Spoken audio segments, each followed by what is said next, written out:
my name is Jenny, and this is my son, Michael. I've got about 5 minutes to cram in almost 21 years of heartache and struggle. A brief history is that Michael is 20 years old and is nonverbal with autism, cognitive impairments, and epilepsy. Super long story, very short, is that when Michael was 10 months old, he first started occupational, speech, physical, and social therapy because he was not developing as expected. He had poor eye contact, object fixation, and delayed motor skills. He was first diagnosed with a seizure disorder at 15 months and started his first anti-epilepsy drug.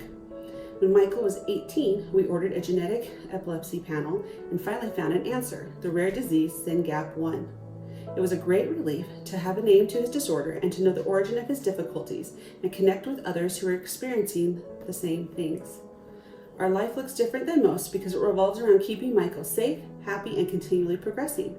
Due to his autism and developmental disabilities, Michael is unaware of danger in his surroundings. He must be supervised at all times. One morning, about 15 years ago, I woke up at 7 a.m. and found my front door wide open and my child gone. The police found him a mile from our home, wandering a neighborhood in his bare feet and pajamas.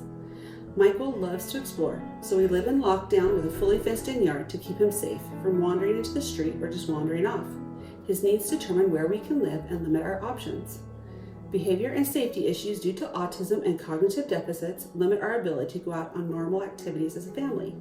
One time, while traveling to visit the grandparents, Michael was about 11, and he took off out the hotel room door and ran down the hall. My husband Dave ran half naked down the hall and caught Michael just as he got to the elevator. Despite our best efforts and the efforts of grandparents, teachers, and caregivers, he has been found in crazy places, sitting in the front seat of an unattended school bus, on a backhoe at the elementary school, at the neighbor's door covered in mud, running down a divided highway, running down railroad tracks, and in a stranger's garage playing a ukulele. Going on vacation was not only a safety hazard, but the stress made it work and not a vacation, and really a financial luxury we could not afford. Michael's cognitive impairments present huge challenges, such as not being able to read or effectively speak. He is cognitively a preschooler. Michael cannot tell when he needs to toilet, so we've been changing diapers for 20 years.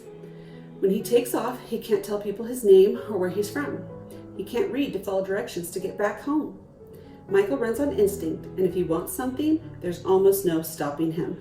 If he can't understand why you want him to do something or how it will help him, he will not be doing it. When he is in pain, he cannot tell you. It is also frustrating for Michael when he knows what he wants, but he can't tell us. He will repeat the same sounds trying to communicate or bring us pictures. So often communication is a guessing game, as we have to interpret Michael's behavior to understand what is going on with him internally. Poor expressive communication skills leads to frustration and maladaptive behaviors, biting, hitting, pushing. These make it extremely difficult to find childcare and respite for Michael. Behavior therapy has helped minimize bad behaviors and helped him to learn better coping mechanisms, but sometimes his obsessive-compulsive disorder just takes over. Even with treatment, Michael continues to have daily seizures. This means support options are limited, as even family members are wary of taking on such a great responsibility.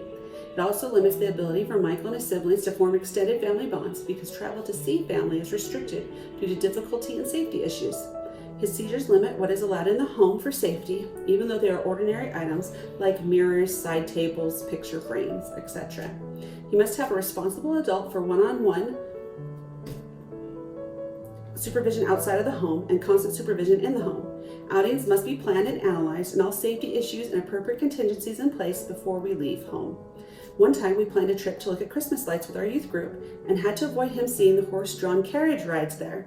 If he saw them, then there's no way he'd walk by them and stay with the group. Also, if I had not been able to go, Michael would not have been able to attend.